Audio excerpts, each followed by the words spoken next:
And what he needs is a serious ass.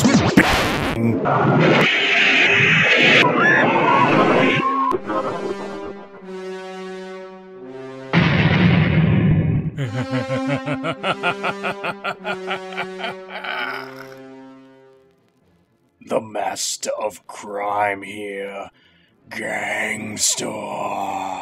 Your humble hitman with a heart of Hennessy, trying to make sense out of all the nonsense. Once again, asking you to kindly hit that subscription service button, or you might just regret it.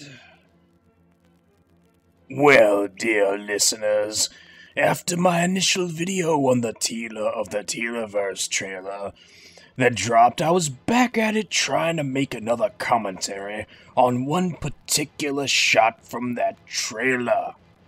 Namely this one. I purposefully left this out of my previous presentation as I was going to make another commentary on the history and inclusion of these characters pictured around Prince Adam, when all of a sudden I noticed one of them looking different than I had actually remembered. At that point, I decided to change focus and instead make a commentary speaking towards all the various swapping of racial roles for the canonical characters in this new installment of the MOTU mythos. Starting down that path, I began to work, when again, all of a sudden something came to my attention. It seems something even more handicapped just so happened to hobble its way out of hell. Why is it that every damn time I sit down to make one of these, 5 newer and worser stories of jumped up jackassery leak out before I even have a chance to say word 1? By the time you even see this, there'll be 15 new stories or leaks that'll make this garbage seem good by comparison. So enjoy this moderate level of bullshit while you still can. Okay, so what's this newest egregious era this side of Eternia? Well, in regards to the race swapping of MOTU characters in this new Netflix show, and particularly in regards to that screenshot where it appears King Grayskull is now of a much more melanated complexion, one of the show's actual producers decided to interact with a fan on social media. Here we go.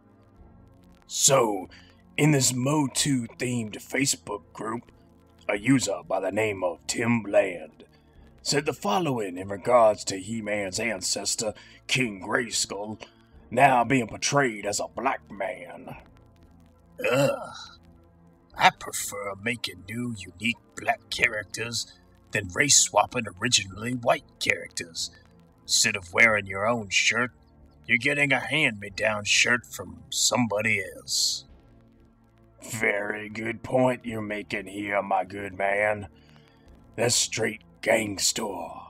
100%. Achievement unlocked. You just got mad levels of respect from the motherfucking Gangstor. However, the aforementioned show producer just had to start running at the mouth. Ted Bitch Matey then responded with the following.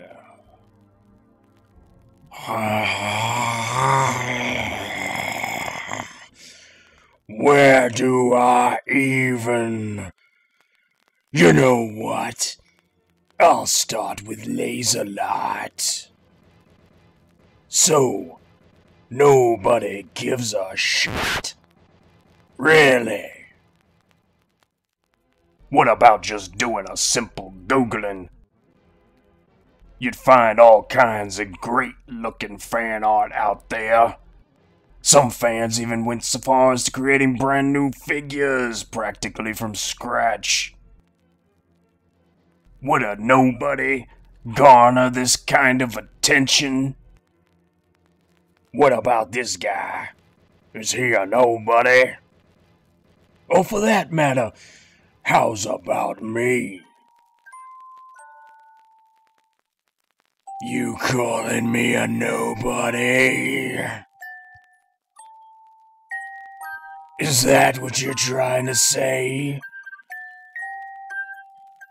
Well, believe me, I'm gonna make it a hard point to remember this bullshit.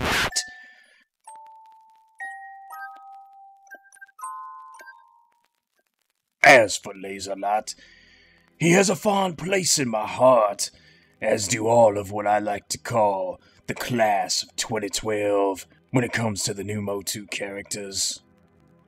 But fond and not so fond memories aside, one thing I'll say for each and every one of them is that none of them, certainly myself included, were creatively bankrupt reskinned models of previously released and established MOTU characters. Let me ask you something. Was there ever a multi-armed whirling dervish in MOTU prior to that year? Or how about a touch of the bubbly? Or how about a time-traveling secret agent whose alter ego is a nerdy Jewish guy that happens to play the violin?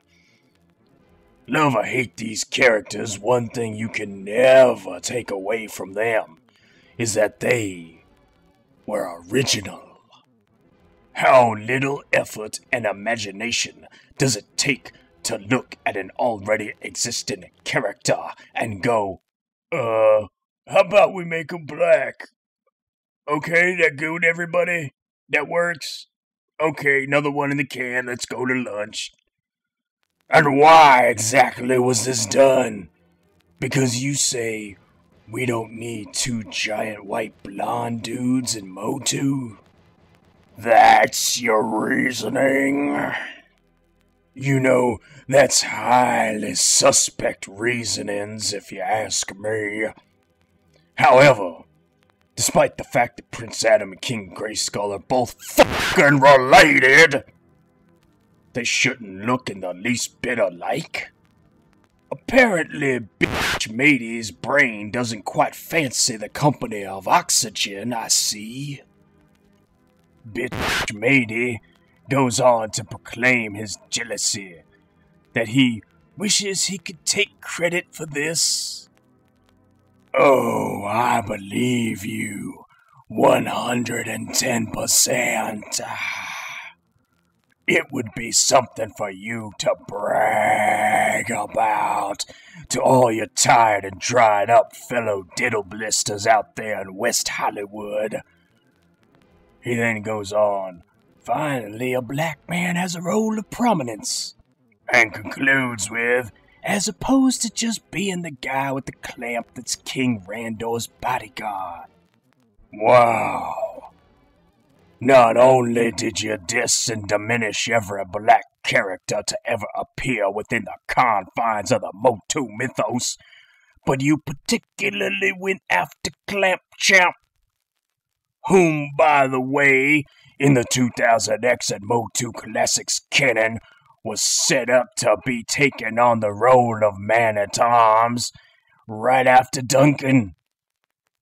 You know, the role you guys went and took from a black man and gave to an already potent, accomplished, and established white woman, because you're proudly not racially motivated in your decision-making whatsoever. I'm sure. If you meant what you meant about prominence, all you had to do was create a new chapter in the story. An era that had been forgotten, perhaps, or a new era yet to happen, where a new character could be introduced that would wield that there sword of power and do some great and amazing things. Or perhaps you could have taken a lesser-known, lesser-used character from the mythos just like Clamp Champ, giving him or her their much overdue chance to shine, instead of taking a dank dunk and dump all over their existence. As if that wasn't enough, Big Mayday continued on, this time about comics character Andra now being recast as a black woman. He states, MOTU had no women of color, concluding, why not give little black girls a hero that looks just like them? Really? So you're telling me this character never actually existed? You mean to tell you could dig up a real obscure Star Comics character with Lieutenant Andra, yet completely ignore a Filmation mainstay like Netossa? And if it's some asinine copyright issue, you know you can easily get around that, right? Canonically speaking, through the MOTU Classics bio, her name is Vivian Ridgeredder. You can't just call her Lieutenant Ridgeredder and go that route. Heaven knows Hasbro hit us up with years of Agent Scarlet and Sergeant Rock and Roll. Maybe you just make a passing comment in one script about her being an off-worlder. Mention something about coming from a planet with a crystal falls. Show her with a blue net in her gear at all times. Or better yet, give her the ability to shoot blue energy nets out of her hands like one of them there spider peoples, and just let it be that. New viewers wouldn't exactly know the difference, and old-timers like myself would have greatly appreciated the references and inclusion.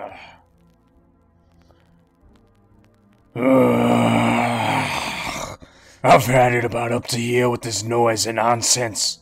And I'm telling you right now, this piss-poor producer needs to pack it up and get to steppin'. 'Cause he ain't worthy of a damn thing.